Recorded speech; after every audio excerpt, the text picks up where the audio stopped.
Well, put it this way. Have you ever fought a Cthulhu? When you do, give us a call. I'm Eddie Webb, And I'm Chris Spivey. and today we're going to talk about the Ultimates Issue 3 here on Speechless.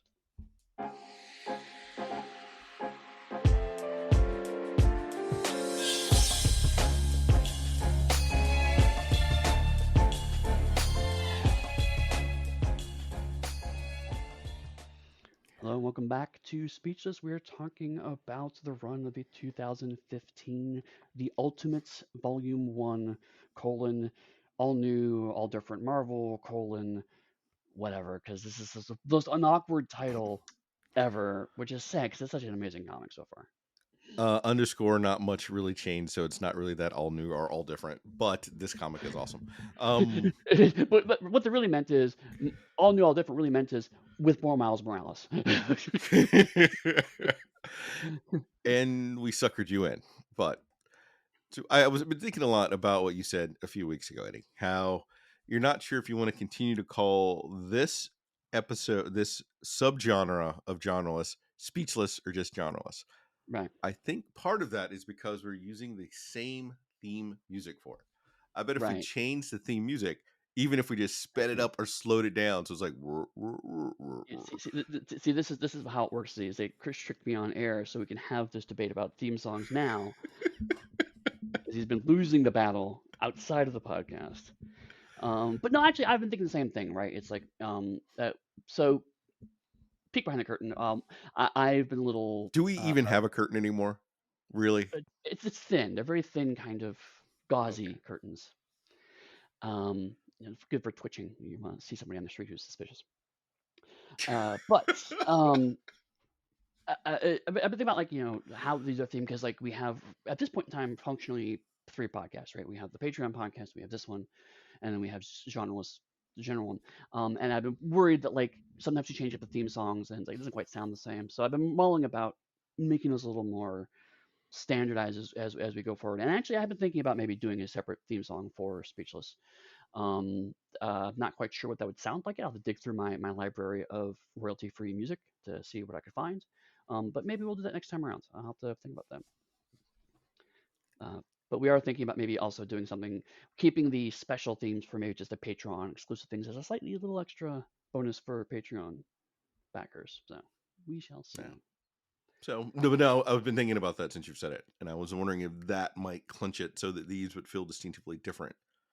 Yeah, maybe. Yeah, maybe. Because this is a different format, right? It's like we don't we don't approach these the same way entirely. It's I mean, obviously different medium, but even if we were to do this like we were to do genres, we would binge a bunch of issues and then talk through them as opposed to Yeah. analyzing each one in order. So I do think it's enough different format that yeah, maybe a different theme is warranted. So And we don't jump back and forth on leads. This is like Eddie's vehicle that I right, am right, sidekicking on. right, exactly true. Yeah. Your Whereas Cap, the I'm like the Falcon. Patreon ones, you're pretty much the lead in all of those because it's your Patreon, right? Your Cap, I'm Falcon. Your Tony, I'm War Machine. Oh man, you're the good Uh, ones.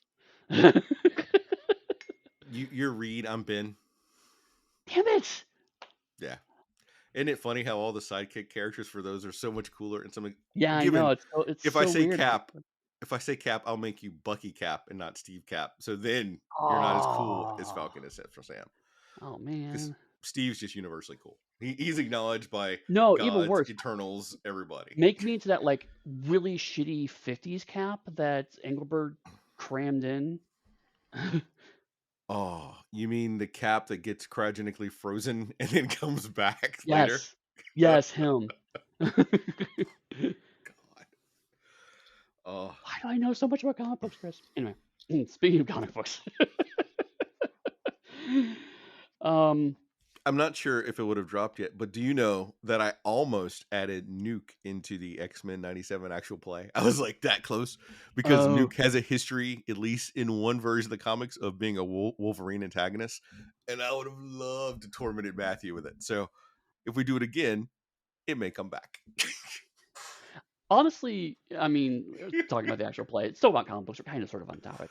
Um, After that, I've been idly debating taking one of the various Marvel games that I have floating around, and doing kind of a Suicide Squad ish, not in the actual sense because the Thunderbolts exist, but more like take six super low rank characters and just throw them together into this just horrible mission, like 3D Man, Hey, 3D Man was a horrible character. I can't really say 3D anything Man about is that. awful, right? You're gonna team up with Stingray?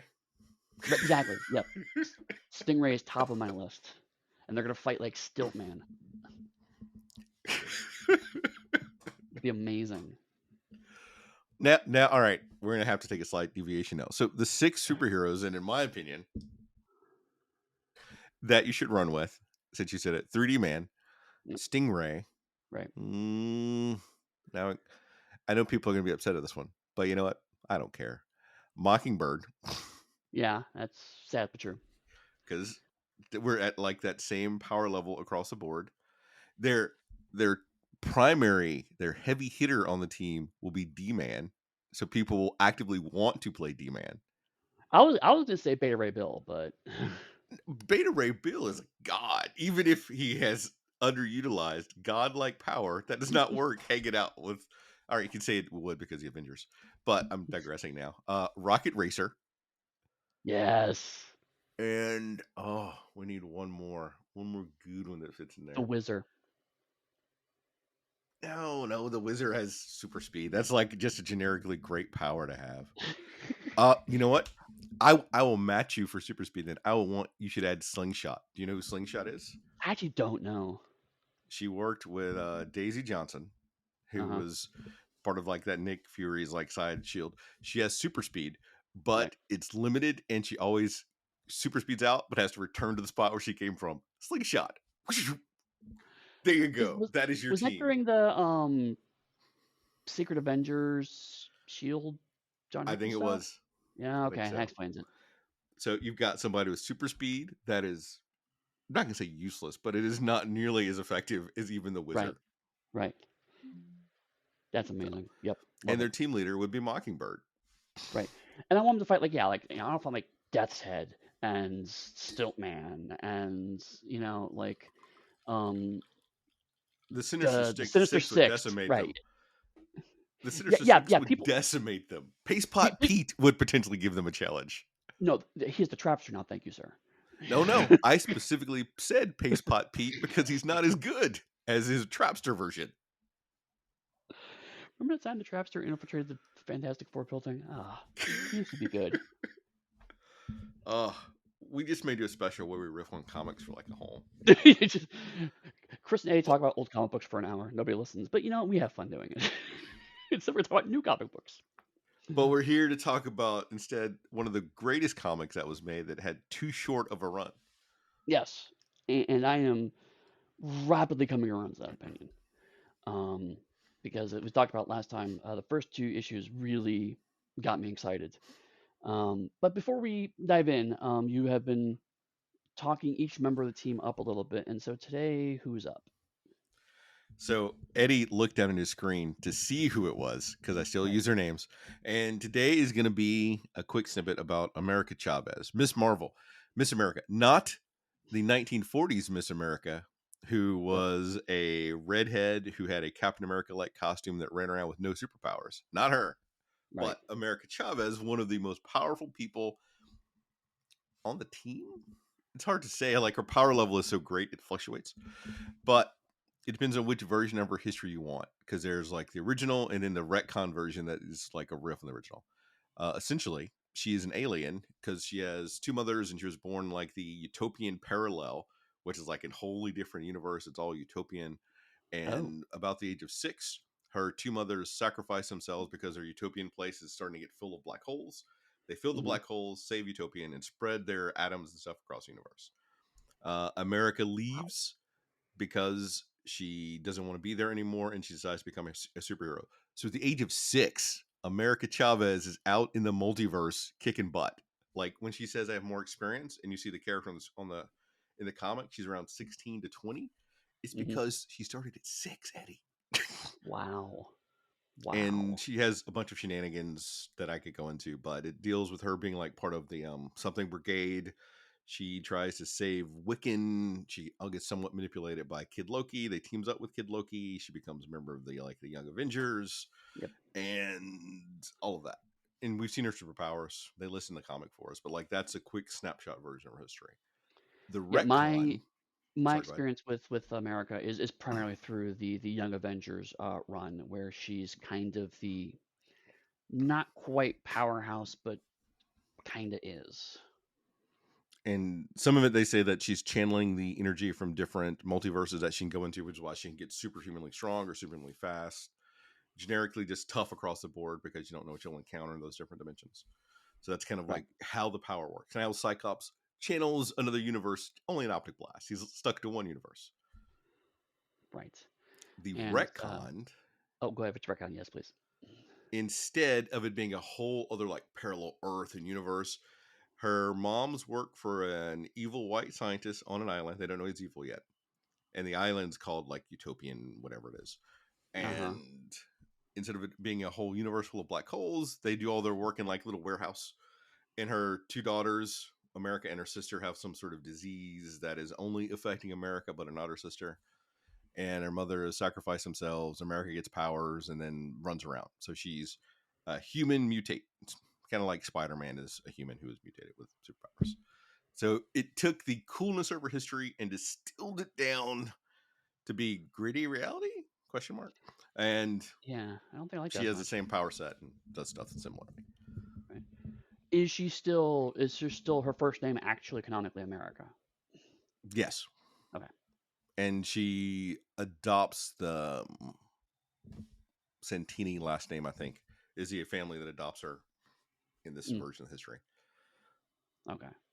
And the biggest thing that I forgot to mention that is essential to the character, which is she's LGBTQI and is Yep. a badass doing it and flirts with everyone, which we've seen snippets of, and has all sorts of relationships and is kicking it and representing a whole bunch of people amazingly, Yeah. which is awesome. Yeah. We glossed over it in the Avengers Zero stuff, but I kind of joked about it as the she danced to save the universe. But actually, what happens is she calls her girlfriend up, who she misses, and say, "Hey, I can't be there, work stuff because I think the girlfriend's aware that she's a superhero." Um, and it's like, I need to, there's some, I need to channel positive energy to help power me up for this multiversal blah blah blah blah blah. And so they're basically on two sides of a cell phone conversation, and they both start dancing with each other. And that's one of the things I love about America is because yeah, she's openly lesbian. Um, she's the powerhouse, but she has a joie de vivre that a lot of other powerhouse characters lack. Rogue is the only other one that even comes close, in my knowledge, off the top of my head. Um, and she's still just she's a 16-year-old, right? Yeah, she's been doing this for a long time. This is her life, but she's still just a 16-year-old kid, and it really takes advantage of that. So she's sulky and bitter, but it's always kind of like the what a 16-year-old thinks a sulky, bitter adult looks like.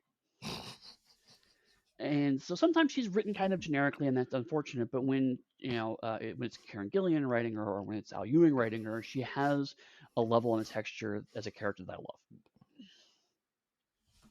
And that's our snapshot for Miss America. All right. Anything else before we dive into issue 3?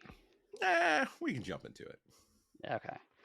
Issue 3, didn't mention last time, but the creative team is basically the same throughout. It's Al Ewing, Kenneth Rutherford, and Dan Brown on colors, and Joe Savino. So I'm just not going to keep repeating it 'cause it's the same throughout. Issue 6 is different. We'll talk about that when we get there.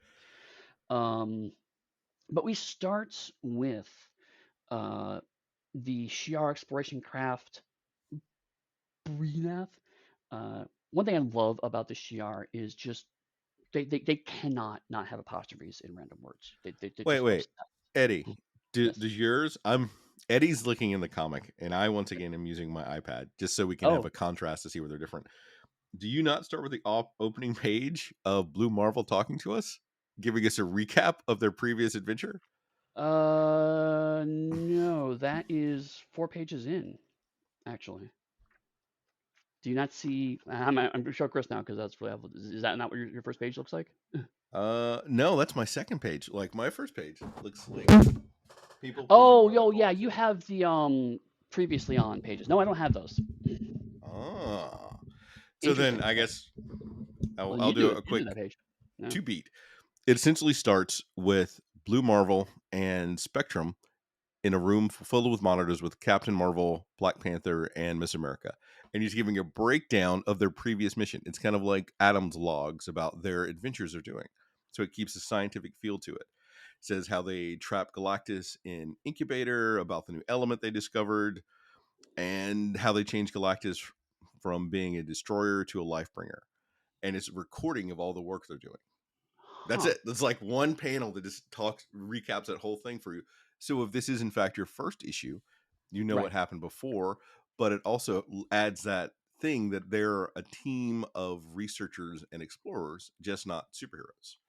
It's a good thing to talk about real quick because in older comics, because you've even given the analogy a few times on the on the podcast about any issue could be the first, which comes from Stan Lee.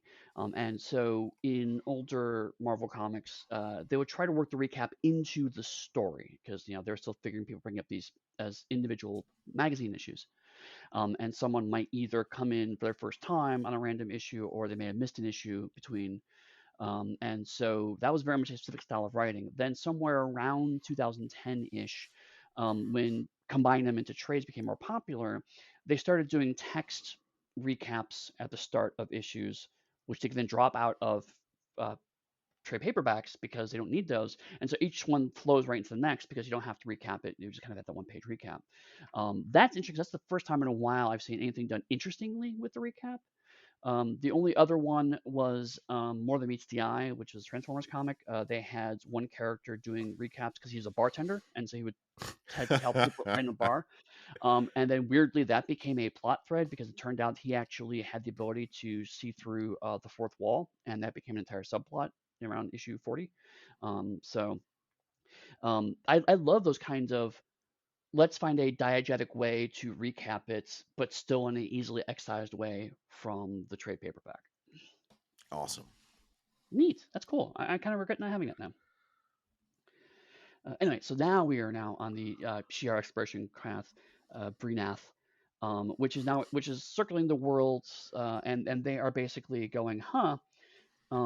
This is supposed to be a dead world, and it's not now. So they send the Shi'ar Imperial Guard, which is totally not the Justice League. I Um, love I love the Imperial Guard. I don't know why, but I love them. I love them when they fight the X-Men. I love them when they punch up people. They are oh awesomely bad. so my favorite Imperial Guard moment is who's the guy with the fin for his head? That's obviously Superman with the cloak. Gladiator. Gladiator, thank you. There was an issue of the Fantastic Four where they thought Reed Richards they were going to put Reed Richards on trial, and so they're like, we're going to send the Imperial Guard to go capture Reed Richards, and they send just Gladiator, and Gladiator proceeds to stomp the crap out of the Fantastic Four until the Thing finally gets involved and it gets a little more of a challenge. But for a long time, it's just Gladiator. And it's amazingly during John Byrne's run because John Byrne's almost soon after that would then go on to do Superman. So it's kind of weirdly like you can see John Byrne's trying out for a Superman gimmick on Gladiator. Is that the one where Gladiator drops a Baxter building on the Thing? Yes, yes, it's ridiculous. Do you know my Uh, favorite thing about Gladiator is his weakness? what It's is it? all related to his confidence. Do you remember that Cannonball beat Gladiator? No, I didn't. When that happened. So Cannonball, this is slightly later. Cannonball, he has more control over his powers. He was fighting Gladiator. Gladiator rears back, Sam sitting still to punch him, and he hits him. And it doesn't even phase Cannonball. He's like, "Is that the best you can do?" All of Gladiator's confidence and powers goes away. Then he blasts him because if you remember, Sam is nigh invulnerable when Vulnerable while blasting, blasting. but he managed to control his power. So then Gladiator hit him. He was starting to initiate the blast. So it's perfect timing. Oh, nice, nice. Nigh invulnerable while blasting. I miss Cannonball. I should honestly catch up his post. Actually, I would prefer I should read X Force, but Anyway, so sadly not Gladiator, but Oracle, Mentor, and Smasher show up, and they beam down in a transparently Star Trek thing. It's the other thing is like the Imperial Guard are obviously the Justice League, but also obviously Star Trek. And I just love this amalgamation of obvious Claremont ripoffs that have merged into something cool on its own. It's great. And so they're scanning the planet, and again, it's the just how this area should be dead, but now it's full of life energy. And we cut to a two-page spread of I believe I don't know these three, but I believe it's Oracle who's trying to see what happened to the world. And two things immediately. One is this beautiful Before, kind of pink. Oh, go ahead. sorry, before you do that, does Mentor instantly remind you of Brainiac 5? Just Kinda, curious. yeah, yeah, yeah. Like the drawing somewhat, like the fact that they're green and they're very much seems to be the tech focused member of that And team. the kind of curved headpiece thing with the dot in front. Yeah, it's very Brainiac 5. Okay. Make Awesome. sure this wasn't me. But Oracle does this beautiful kind of pink uh, visualization field, and there's lots of neat kind of scribbly lines and circles and curves. It's a very ornate and textured. It could have been something a little more blah, but again, I love how detailed the art is in the right places. Right, it's not detailed everywhere, because like if you look at the bottom of the alien landscape, there's some kind of just chunks of color there, but your eye's not drawn there. Your eye's drawn to the important parts of the page, and that's where the texture is really built in. Uh, but I also want to read some of his dialogue because, again, this is just glorious nonsense. Oracle saying, "Observe as I expand my overconsciousness, unlocking total psychoscopic awareness. Mindsight allows me to read the impressions left by events in the fabric of time and matter, and I can share those impressions with you both." And it's just like, none of this. This is just words. It's just words. And I don't care. Oh, but you get the Um, reveal of them finding out that it's Galactus, and that is like a beautiful image of it too, from how small they are, projecting Galactus up to being so huge above them. mhm. Beautifully done. Yeah, and also, um, so her one of the side effects of Galactus, we didn't talk about this last time, but like when he was giving life to the world, there were these kind of jagged color blobs, so like square long projectiles, and that theme has actually been going into the panel structure of these two pages. So like around the edges, you see kind of these sharp wedges of color, purple and red and blue, very kind of 90s neon colors. And then like even in the leading towards the actual image of Galactus is another kind of jagged ray. So this energy that has been put into the planet has actually been manifesting and is still lingering, even in the layout of the page. So it's a nice visual connectivity, and it changes it from before because before it was more blockier and techier. Now that's kind of changing and evolving the visual style of the layout. I really love that. So they're in awe because Galactus brought life, and so they have to alert the Magister at once. And we cut to Alpha Flight Think Station. about what a shocking realization that is, though, for Yeah, them to find out in their empire that Galactus is the greatest threat that most people know. Just roaming through the galaxy, constantly destroying everything. It's in your history. It's been there since the dawn of your people for them. And to right. discover that something has happened, reversing that entire concept. Yeah, yeah. I mean, it would be like finding that out that Satan exists and he really wants to give everybody stuff. And it's like, it's scary, and you don't trust it. It makes perfect sense why they react that strongly to it. So we go to Alpha Flight Station, which is in geosynchronous orbit over the Triskelion, um, and we see Carol looking out into space at this kind of huge reflective dome that's glass, but obviously not glass because it's sci-fi stuff because glass would be terrible. And so she's looking at her reflection as well as looking out in the stars, and the reflection turns into Monica Rambeau. Oh wait, you don't do that yet. You miss the joy of her reflection talking to her, still looking like her before that happens. Like that Well, is right. peak awesomeness. And the first thing she asks is if apparently Carol's seeing Jim Rhodes at this point. I didn't know that, but Oh, they were dating pretty hot and heavy there. That is one of the things that is then becomes a focal point for Civil War II. That's a hot mess. It's a character assassination of Captain Marvel I see. I've not read it because I've heard so many bad things about it. So because Thanos kills War Machine, and then Carol gets obsessed with the Inhuman that can possibly predict the future with like 80% accuracy, and it becomes putting people in jail before they do bad stuff. And Tony Stark is a person that fights against that concept right, because because that's Marvel totally in realized his that Tony's on the character. wrong side of that last time. Yeah. Yeah, yeah. But then Tony died and became an AI, and it was fine. Anyway. And that's when we had Nazi Cap too. Oh yeah, that's oh god. Right. Right. Do you Anyway, remember when to a better topic. Nazi Cap lifted Mjolnir because reasons? All right, please go ahead. Uh, so I do love like again each issue they have character's name, their code name, and then a little byline of what they do. Carol's in this one is just ridiculous. It's like energy absorber slash projector, super strong, super fast, super tough, currently head of Alpha Flight, and an ambassador extraordinary for planet Earth. And it's just like just title, and so it's amazing.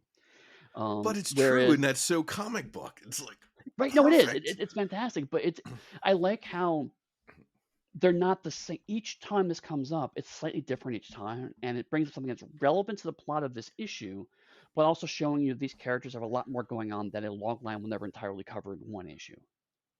Have you noticed that whenever we look though at Blue Marvels, it is usually very succinct in a few words, Right.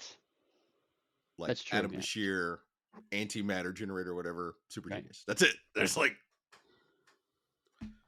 Uh, but then Monica's is living energy, Boku powerful. um, and she talks about like Monica's like, oh yeah, I just wanted to see if I could do this, so I thought I'd give it a try. And Carol's like, do you have limits? And she's like, oh yeah, sure. EMPs give me a migraine.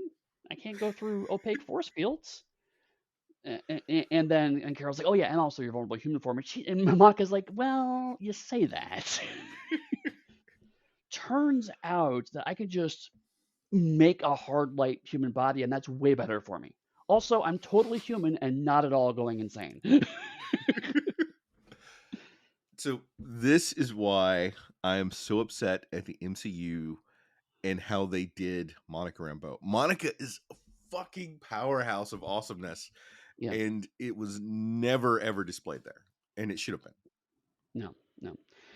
For a long time, Monica was as powerful as writers A wanted her to be, and B who knew science. Writers who actually had a grasp of science would realize just how incredibly powerful Monica was. Um, and it's been interesting to see over this, at least in the comic books, last 10 years or so, Marvel more and more recognizing, oh yeah, no, Monica is probably God. And it's been interesting in here because it's the first time I've actually seen her kind of addressing that on some level. And the again, a lot of other comics, a character like Monica, and I'm like, oh my god, I'm losing my humanity. What? And Monica's just like, no, I'm.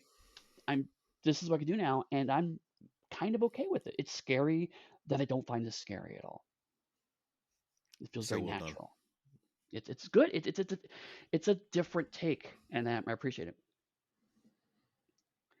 We cut to Eugene Judd, aka Puck, who is from the original Alpha Flight, and he is listed Eddie, as high density acrobat. Eddie, Yes, Eddie. yes. What's the original Alpha Flight? No, no, you covered this in episode 1. I did We've already not. talked about this. Yes, you did. because you asked me about Alpha Flight, and I told you what Alpha was, and we talked about how before Alpha Flight was a Canadian team that fought supernatural things. You said you preferred that team. Don't start with me, Chris. We've covered this material. Damn it. Eddie, who is your favorite member of the original Alpha Flight team and why? Eugene Judd. Eugene Judd is great Why? because he just kind of didn't give a shit. I mean, like, he cared about the team and he was good at the team, but also it's like, oh, we're fighting Wendigo now, and he's like, all right, and just does it. He just nothing phases him. And it's like, oh yeah, Okay. so Vindicator's been possessed by a ghost, and so his wife has to control the suit. Okay, well, I'll follow her now, I guess. Why do you think Alpha Flight was never that successful? um, that's an interesting question. I think honestly because it didn't. It was not quite the Avengers, not quite the X-Men, not quite the Fantastic Four, and I don't think it ever found a fourth option, right? Um, also I think a nationalist team that is not America would not sell well in the 80s when it first premiered and never quite recovered from that. Didn't Excalibur premiere in the 80s? Yes, but it was an X book, and that kind of doesn't really count. And also, of the quote unquote UK team, almost none of them, except for one or two of them, were actually from the UK. So it was just Americans, but with Big Ben in the background when you punch people. So that's fine. Whereas Alpha Flights are Canadian, but people don't remember that Canada in the Marvel Universe is fucking scary. Canada is terrifying. They have the most oppressive governments in the Marvel Universe. They have endless paranormal. Actually, to be fair, MI15 also shows that the UK and Britain specifically is up there, but that's a whole separate issue. We may have to do cover an Excalibur run. Like that first, Oh God, yeah. God, what was it? Like first 15, 20 issues where they're just multi-hopping through dimensions and everything else getting lost. Yes, That yes. that is peak awesomeness. Oh, that is my favorite run so God, far. The like Alan Davis run, yeah. Captain Britain's a hot mess. Yep. Megan is trying to figure out who she is, and you've got Kurt and Nightcrawler and Kitty hanging out there with a little bit of Rachel. Oh, Oh yeah, Rachel and Kitty, who are totally just friends, sharing a room because they're just friends. of course, just friends. Just friends. Just how Anyway, more grown up Ileana and Kitty were just just friends. friends. Yep. Right. Just friends. So Eugene Judd is basically is like, hey, the Magister of the Shi'ars on the space phone, and it's Gladiator, which now is like gets there. And so Gladiator says the quote that I almost used for this episode, which is Captain Marvel, representative of the Earth subspecies human, what have you done? Because subspecies is in air quotes, and I completely believe that Gladiator pronounces those quotes. oh, Because the because Shi'ar are bird Gladiator is dicks. awesome. Well, yes, Gladiator particularly is an arrogant asshole, but he comes from a race of arrogant assholes, so it's just peak jerk.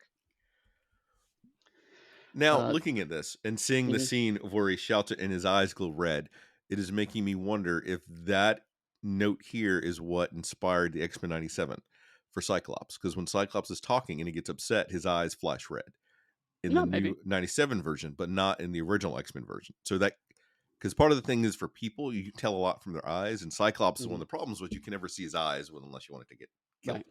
And I'm wondering if they took that and that's why they ran with it.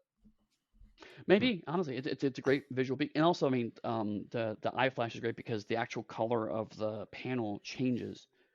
Um, Again, we talked about it a lot last time, so I won't go over it again. But the coloring has been just continues to be fantastic because it's a really good job of like, um, in the Alpha Flights scene, there's lots of blues and purples because it's in space, but it actually is great because it allows Carol's costume to really pop because the blues of her outfit blend in well, but then the reds and golds really stand out, and so she ends up visually dominating the scene, which is perfect because it's a scene about Carol.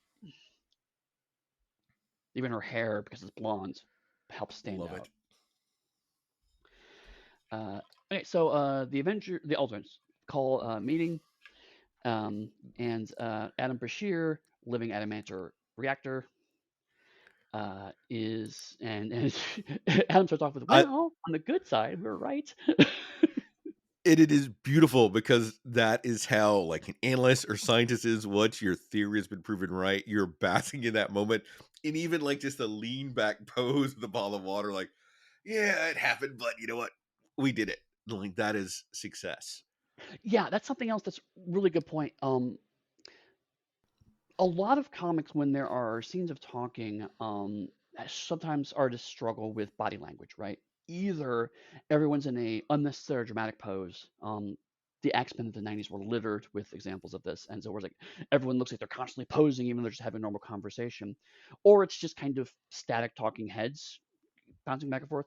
The one thing I love is that the body language of these conversations tells you about the characters, right? Because you're right. Because like in this one, Adam's leaning back. He's got one hand behind his head. And there's just a water bottle sitting there on a conference table, and it's a small little detail, but it shows like that's what you have in conferences.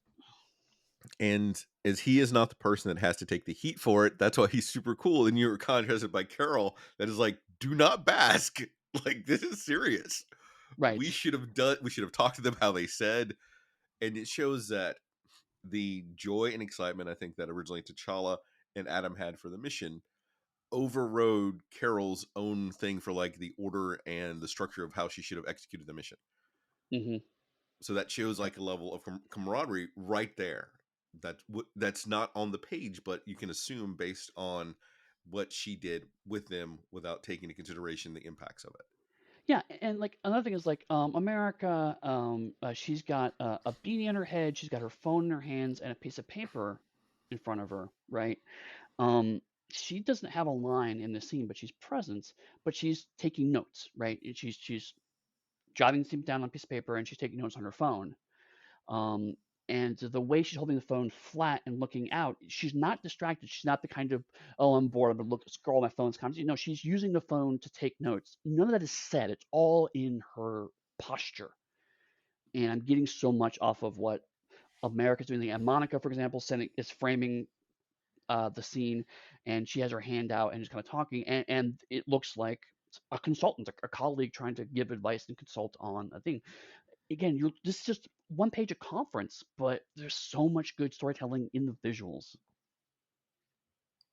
And this is the Uh, first time that we get Black Panther in this issue. right, and of course he's just arms crossed, leaning over the table, very T'Challa. Like he every conversation is attempts to potentially have to dominate it because that's what T'Challa does. Not in an And at the arrogant same way, just in a I'm the king.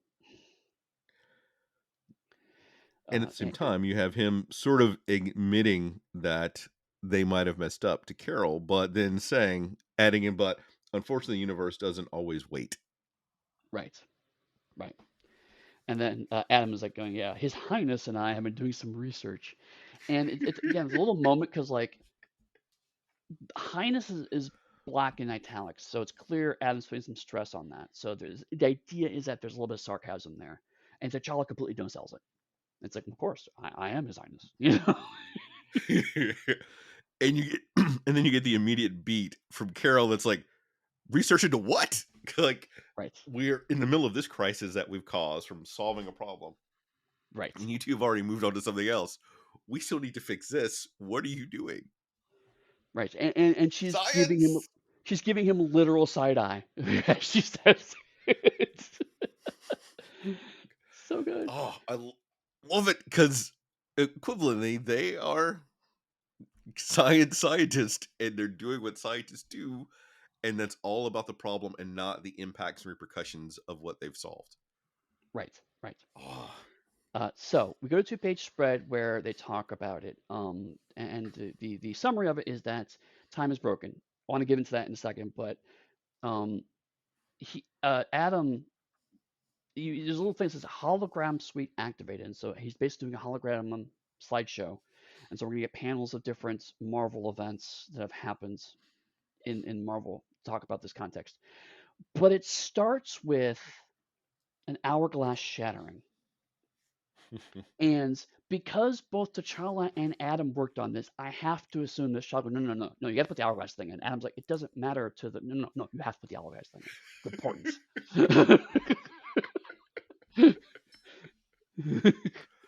Because he Oh, is so drama. uh, but anyway, so they talk about how different, basically how time travel has completely ruined the Marvel universe. And they go through the first one is people living long term with their past selves, which is a reference to an on at this time ongoing storyline where the '60s original X-Men were dragged forward into time, and young Cyclops, got to see current Cyclops turning into basically a terrorist and having to deal with that particular mindfuck for a while. do you remember who was the instigator of that little move? Was it Beast or was it Dark Beast? I think it was just Beast, not Okay, even Dark Beast, right. Those who don't know, Dark Beast is the Age of Apocalypse Beast that was dragged into our continuity. which is ridiculous. Right. Because then he captures Beast, and Beast is prison for a while. I do want to point out that one of the coolest things about the '60s characters being back for me was that Beast, who is known to be a scientist, I think this version of Beast goes into magic. Yeah. Like hmm that would have been amazing to have seen in the '60s, like that kind of strain of it. Oh, And they also had a storyline where Jean became very frustrated with the fact that she was supposedly destined to be with Scott because of all the cable stuff, and so she hooks up with Beast for a while. But it plays off of some early flirting between her and Beast that was actually in the original comics. They just never went anywhere.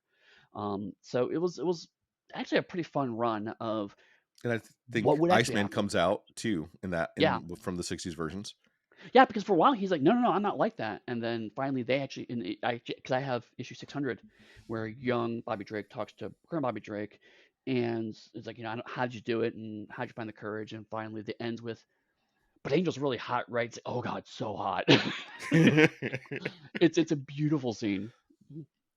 And Cyclops runs off and hangs out with Space Dad for a while. Yeah, Funnily enough, I have no idea what Angel does. I guess because I've never really dug Angel, because Flight is awesome, but just right. wings. I honestly, I need to get around and read some more of that because I read like chunks of it, but not yet finished it up. Anyway, it also goes to visitors from the future attempting to alter their past, and it shows Loki, which I think is a reference to the Young Loki comic. Um, I think so. I've never read it, or it could be like Loki, Agent of Asgard, for all I know. no, true, that might be.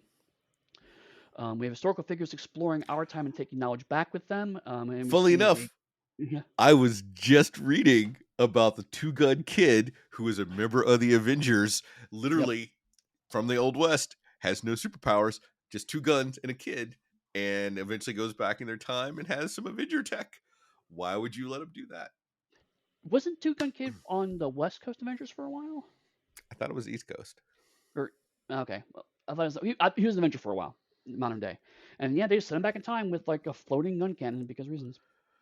And funny enough, DC has their own version with Jonah Hex that bounces all throughout time Oh, in Jonah DC Hex is a too. mess. And I think in the end, Jonah Hex dies way in the far future somewhere. Yeah, no, Jonah Hex is a vortex of continuity nightmare.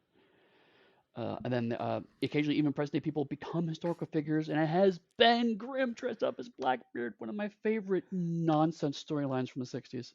Please explain that. I have no idea about that one. Oh no! This was like one of the early Doctor Doom adventures. Doctor Doom had invented a time machine, and Doctor Doom wanted to send them back to the past because they wanted to dig up Blackbeard's treasure because apparently had knowledge for the future, and there was something in the treasure that he needed, which turned out to have been one of the Infinity Stones, but that was retconned much later. And so Ben Grimm's like, "Oh, I can't go to the pirate times looking like this." So I was like, "Well, we'll give you a big hat and a beard, whatnot." And so everyone thinks he's Blackbeard. And again, perfect Marvel twist is they go, they find the treasure, and Ben's like, "But I'm respected here. People like me. I'm a leader amongst men. I'm a community leader. I'm gonna stay here. I'm good." And Reed's like, "No, no, you have to come back." It's like, "No, I really don't, and I will punch you if you try to make me." And so Reed tricks him into coming back into the future. But yeah, Ben Grimm So canonically in the Marvel universe was Blackbeard. I'm noticing a trend in a lot of Ben's stories that Ben doesn't want to be a superhero. Yeah. He stays on Battle World. He stayed back there. I think there's somewhere else he tried to stay too. Well, Interesting. I mean, oh my god, how many times has Ben quit the team? So no, he wanted to stay there. He quit the Fantastic Four a couple times, a couple, like 4 or 5. At one point in time, he wanted to stay with Mole Man and live under there because he was a monster like Mole Man. Everyone respects me What? here. Yeah, it was 25th anniversary issue. Um, and then yeah, he wanted to stay on Battle World. Uh, Now Ben's in a much better place, mostly because he's gotten married and has kids now, so he's fine. But granted, So his kids are is he his married kids are a to? Shi'ar and a Skrull, but you know, So he's not married to Sharon. Oh, I forgot her name. She became She Osborne, Thing no, for a while. whatever. No, I don't know what her last name is. I know Ventura or something like that. Ventura. Yeah, yeah, sure, Ventura. No, no, that didn't pan out. Okay. Look at that. I have bits and pieces of knowledge about Fantastic Four. They Right, are not my favorite. How they are yours. right. Anyway, so basically it's slideshow of here's how fucked up the Marvel universe is, and T'Challa points out that time travel is basically invented in the Marvel universe, and this is true by Victor Von Doom. Everything's Doom's fault. Um, and his quasi mystical Doomlock technology allows him to traverse their own timelines. So they talk about let's go back and stop him from inventing it. It's like, well, yeah, but we need Doomlock technology to do that. And it's like, oh. And Carol's just like, already, like her head, her hands going, oh god, I know where this is going. I've done time travel bullshit. This is never good.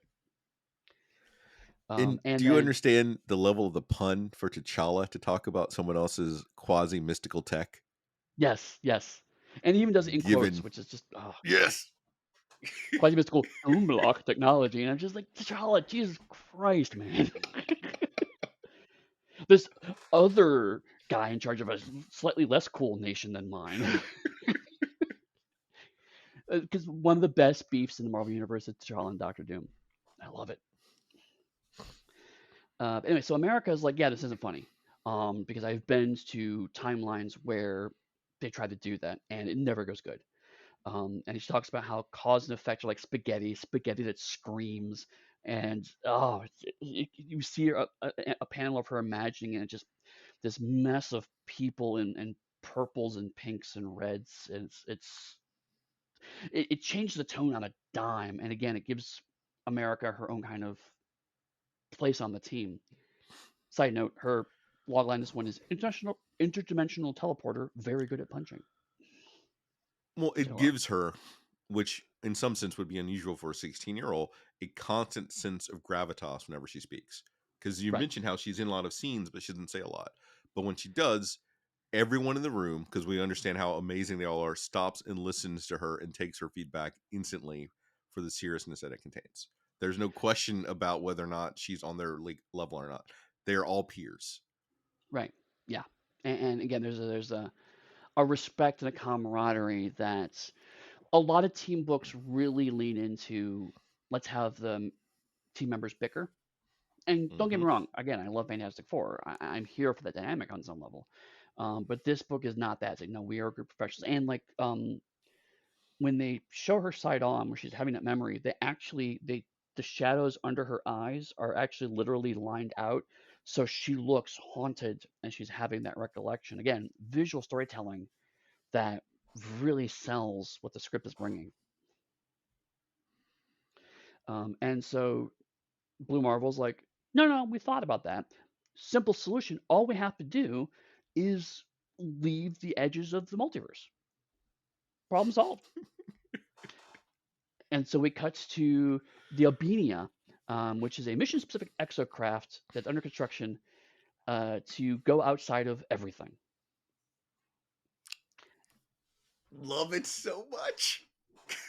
And it's, again, I just love the explorer energy it's happening here. Like they're excited by this, right? It's not, no, you can't do that. It's like Monica wants a window seat, Carol wants to fly, and they're just hyped about this, which is great. And for me, it also on the panel where you have Monica America and Carol, they're all flying, and it's not like a thing. It's just a casual use of their powers, like it's part of Mhm. their everyday existence, which it is. And that is something that you don't see in a lot of comics that I've noticed. No, again, like the body language is not, it has to be super dramatic. It's just this is them, this is their lives, right? And it is extraordinary, but they are still people. Again, like in the backgrounds, America is just kind of coming to a fall, and she's floating in the air. She has one leg out, one leg back, but her body language is more just kind of, I have to orient myself to for landing kind of thing. She's not trying to be dramatic or interesting or exciting in that visual, And which is great. the bottom part of the page, when Carol's saying that they don't know how to like modify Quinjet to do this, and you get Blue Marvel saying that essentially that's what makes the Ultimates different, Carol.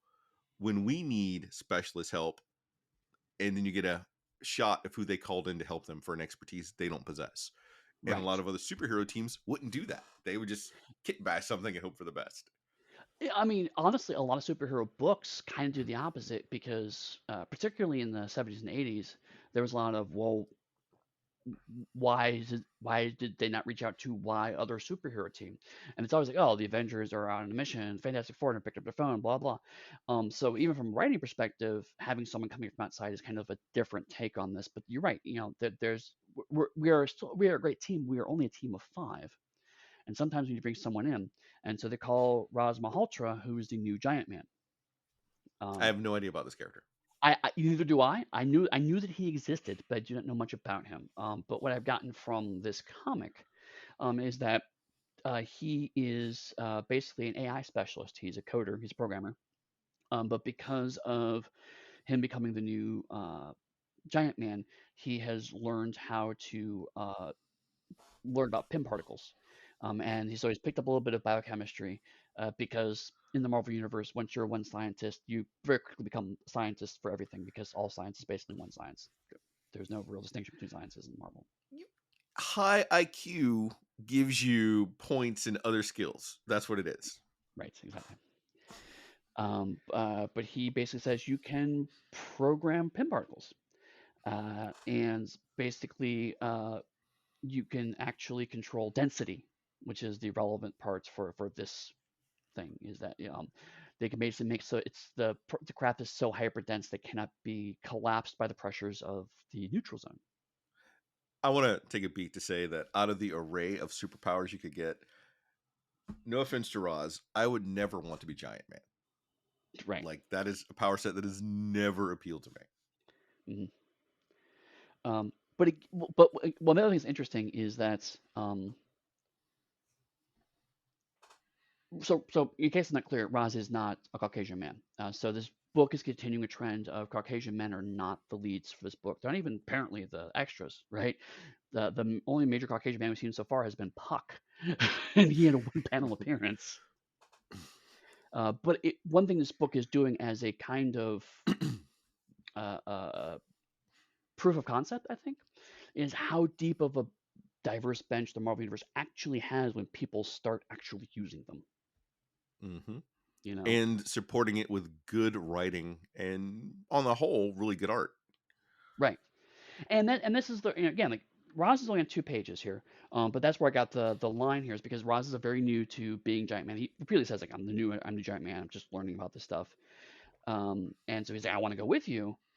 And that's when Blue Marvel's like, have you ever fought a Cthulhu? Ron's like, not yet. And so Blue Marvel's doing this very classic old school hero thing of like, we need someone here when we get back. I would be worried about endangering you on the mission, but we need good people back at home too, kind of thing. And it ends with Roz going, damn, I need to fight a Cthulhu. And again, in 2 pages, this character who I never knew about, except for the fact that he vaguely existed, I kind of want to see if he's in any other books. I'm interested in this character now, right? Yeah. Which is exactly what a book like this should be doing. It's like, look at this amazing, diverse characters that nobody's fucking using. Look at how cool they can be. I'm trying to remember when the 50 state initiative happened, and I can't quite place it right now It was right because that after was Civil it War right after One. Civil War? Was it right after the Civil War with Carol and Iron Man? Because if it No, no, was, no, no, that the first wouldn't be one. part of this. No, the first one, because the initiative came during the Civil War initially, because that was part of Tony's attempt to uh, uh, because Tony was like, if each state can have their own set of laws regarding how they administer and uh, license superheroes, and so the initiative came as a result of that. Yeah. Then I wonder if Roz is part of that initiative. Maybe you may be right. Now I want to I'm not go and sure. research the character and read up on him. Right? Yeah, yeah. It's like, again, Giant Man's not ever been my favorite one. Not even when Hawkeye was a Giant Man. But Roz, I'm interested in Wait, knowing more about you this guy. you didn't like the bare chest with just like little God, no, suspenders no, holding up his pants, Giant Man? no, no. You know what's even worse is I did not like Black Goliath either. I oh, I've complained about it before, but Yeah, having the moniker of Black before named just for a black character still frustrates me. yeah, But I'm in agreement. I didn't like Goliath. I didn't like Black Goliath. I didn't like Black Giant Man. I don't like Giant yeah. Man. Right. So, And on the whole, I am not even a huge Ant Man fan. yeah, honestly, signs changing is not really a thing I care a ton about. All right, then, Andy, we're on air right now. I'm gonna take a beat. What is your favorite if you could only have one super? So you're an X-Men. You only get one superpower. What is it? Oh God, put me on the spot. Best way to be. Telepathy, probably telepathy. Why telepathy? Out of an array of everything. Uh, because first of all, it's at least visible, right? So like, no one can accuse me of having superpowers and therefore hunt me, because obviously X Men have proven to me that if you have superpowers, the world will hate and fear you, unless you're Captain America. So And larger discussion now about how X-Men and other superheroes should not be in the same universe because it gets well, very right, squishy. right, right. But also, I don't know, just telepathy. I like. I'm interested in how people think, just conceptually. So getting to Nice. directly happen in that. All right, Uh, let's go on. anyway, um, so the journey begins. America punches a hole in space, and basically they're going through star-shaped portals to try to get to outside everything. As they start in deep space, then they go to the superflow, which is the space between She universes. punches holes in space so large for the ship to go A through. ship to go through, yes. And that's a two-page spread, and then go to another two-page spread where they're actually in the neutral zone, which is the furthest edge of things. And they're surrounded by bizarre creatures, which you know could be defined as Cthulhu's. They're multiple eyes, winged, purpley clawed things that shoot beams of energy out of their mouths, kaiju kind of things. And they manage to shoot one to that's attacking the ship, and so they shoot one to kind of encourage to go off course, leave them alone. And America's still she's struggling. She's mentioned that she's straining. She has a psychic nosebleed, but she's got them through to the edge of absolutely everything. And the neutral zone is something that Bashir has discovered, and it's like, well, I wrote a paper on it, but Bashir kind of talks about it, and it's again plays into this. Adam had a parallel life to Reed Richards, which I like. It's the here's a whole new zone because Reed Richards found the negative zone, Adam found the neutral zone. And unlike Reed, actually published because Adam is a proper scientist. uh, so there's nothing beyond this but the absolute outside. And Carol notices something ahead, and there's a glowing figure. And Adam talks about it is Connor Sims, the man who murdered his wife. And then during a page flip reveal, it is the Anti-Man. And it says, I need help. Full page splash of him kind of in a tattered outfit with a helmet that you can't see through, with huge horns on the side. And once again, that kind of end page, full page splash twists that this comic so far has been doing great with. All right. So, what did you think of issue 3? I really liked it. I admit I am glad that I read up a little bit of Blue Marvel before this, so I knew who Anti-Man was, but minor spoilers for our next episode, the comic does address that point. Um, so even if you're like, who the hell is this guy, is one thing. But for me, this was an actual proper, oh my god, it's Anti-Man. You know, actually, I know who that guy is. That sucks. Um, but no, I again, I dug it. Um, it's surprising. Like if you flip through this, there's not a single fight in this issue, right? They technically, I think, blast a Cthulhu monster. Technically, Okay, they do technically blast a Cthulhu monster in exactly one panel.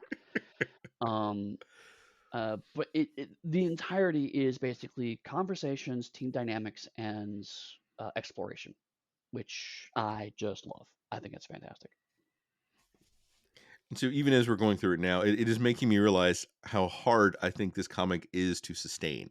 Like the quality that we have, what they're Sure. doing, the lack of focus on actual like superhero on the street punching somebody in the face. Because it's not like they're going to go and encounter Stiltman tomorrow and then Paste Pot Pete the next day. They have larger problems to solve. And how many of those as a creative can you constantly keep coming up with?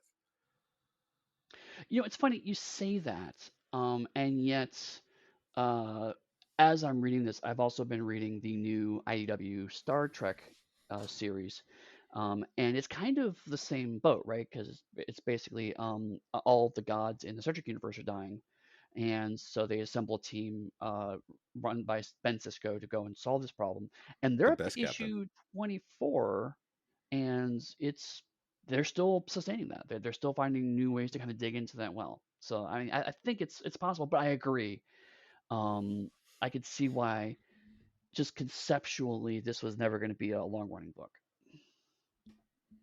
So I'm wondering if that's one of the reasons why it was so short. I didn't keep up the sales of the book either, so I don't know Right, about that aspect of it. right. Hmm. Um, to a point you've made with X-Men 97, I think the only complaint I have is that it is burning through plot very fast. Yeah, I mean, literally, we're now issued end of issue 3, and we have solved Galactus, and we're about to solve Anti-Man. And that's another thing that's fine interesting is that this is a so far I have not read the last two issues, but I have read up through issue 4, and it's interesting how there's actually two issue stories, which is basically issue 1 of the story is ramp up to the problem, issue 2 of the story is deal with the problem. And I think that's an interesting pacing because this frankly this comic moves a lot faster. It feels more like a 70s 80s comics in how dynamic it is, even though again only one quote unquote fight happened in this issue, but a lot of stuff actually happens.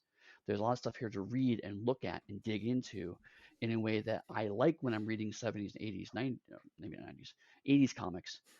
That most comics you could read through an issue in like 5 minutes and get everything you need. This one I felt like I needed, and I was glad to take the time and really appreciate it more. and my last thought, I guess, for this episode is, so I've read Starman, like the Jack Knight Starmans, back Okay. when I was growing up, and one of the things for Starman is that Jack takes on the mantle if his dad promises to use all of his time and genius to solve problems. Hmm. And that comic is built in a way that that doesn't become a pressing point. But I'm curious if they had let Ted Knight, the original Starman, actually solve problems and like energy things, how the Ultimates are solving problems here, what that would have looked like. And that was back in the 90s. Yeah. It also reminds me a bit of I don't know if you remember the original Valiant comics, but they had a run with I don't remember the guy's name. There was their atomic superhero character. Um, and basically he was he was the one that Dr. Manhattan was based off of, right? So same concept. It goes to a nuclear reactor, gets killed, turns into this atomic being. And so it's a lot of like what happens when you have the powers of a god, and they actually explore that. But then there are other characters in the Valiant universe at the time who are like, we need to deal with this guy. And so some interesting conversations that came out of that. And it was the 90s and it was kind of all slapped together. And so it ultimately fizzled out and fell apart, which apparently is the fate of all companies named Valiant, it seems. But at the time, it was interesting. Of uh, your same thing is like, what happens when characters start looking at these huge cosmic problems that being a super universe provides, and goes, what if we actually dealt with those as opposed Mhm. to just waiting for them to show up on our doorstep? And not in sort of an offhanded way. How well I love the first 12 issues of it. How the Ultimates do, not the Yeah. Ultimates, but I forgot their name. The Authority. Oh Like the yeah. first 12 issues of the Authority sort of approaches that on like a political scale, but not to Right. that extent. Right, but that was very Warren Ellis, and what if they were all hard bastards Yeah. dynamic. These are characters more like, no, we genuinely think we can solve the problem, but we are realists about it, and I like that. But no, the only Valiant comics I know that I've read were Archer and Armstrong, like Good. their brother who is the Eternal Warrior, and a couple issues of Exo Man of War. Exo Man War, we should do a Valiant at some point, a side conversation about Valiant, but some of the old ones are pretty good. Some of the new ones are actually really good. There's entire subsections set in the future, which I kind of really dig. A little kind of mini, a bit like Marvel 2099, made a mini kind of Huh. future universe for a while, which is nice. Cool. All right. Any closing thoughts on issue 3? Yeah, I think I pretty much covered all of them. This comic so far for me has been moving from strength to strength, and I am again still kind of mad that it didn't last long. But even though, as we talked it through, I understand maybe why it was always going to be kind of a flare in the night if it died out quickly.